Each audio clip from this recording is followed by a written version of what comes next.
বেরোনি, যখন খুশি থাকারই খালি, যখন সরকার থেকে বেরিয়ে যাওয়ার ইচ্ছা তুমি চলে যেতে পারো।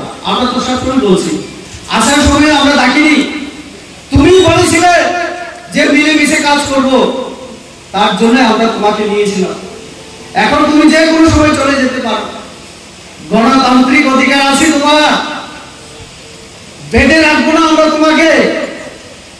আর তুমি কথা বলতে পারো না যে বিজেপি এডিসিতে ঢুকতে পারবে না। আমরা এডিসিতে দাঁড়িয়ে আলোচনা করছি, ভাষণ রাখছি।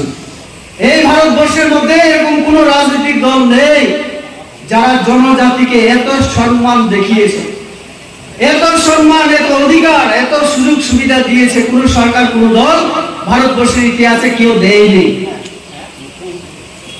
আমাদের এই সরকার হওয়ার পরে, সেটা দিল্লিতে হোক আর রাজ্যে হোক, আমি তিন প্রাসাদের কথা বাদই দিলাম, সব থেকে লাভ কার হয়েছে জানেন? রাজ পরিবারের প্রদ্যুৎ বাবুদের সব থেকে লাভ হয়েছে। আপনারা, আমি যদি এক দুটা উদাহরণ দেই আপনারা বুঝতে পারবেন। এখন যিনি এমপি কৃতি সিং, উনি কি ব্রু রিয়াং সম্প্রদায়ের জুমিয়া পরিবারের না? কে তিনি? নিজেকে পরিচয় দেন তিনি মহারানী। কোন রাজ্যের মহারানী?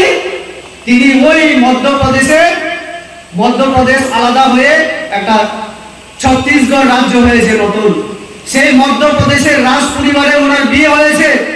আজকে থেকে 30-40 বছর আগে, 40 বছর যাবৎ ওনার সঙ্গে ত্রিপুরার কোনো সম্পর্ক নেই। হঠাৎ ইলেকশন এলো, ওনার ভাই প্রদ্যুৎ বাবু ওনাকে আনলেন, বললেন আমার বড় বোন রাজ পরিবারের মহারানী, মধ্যপ্রদেশের মহারানী। কি প্রাসার কথা উনি বুঝেন না? বুঝেন না, আপনারাই বুঝতে পারবেন।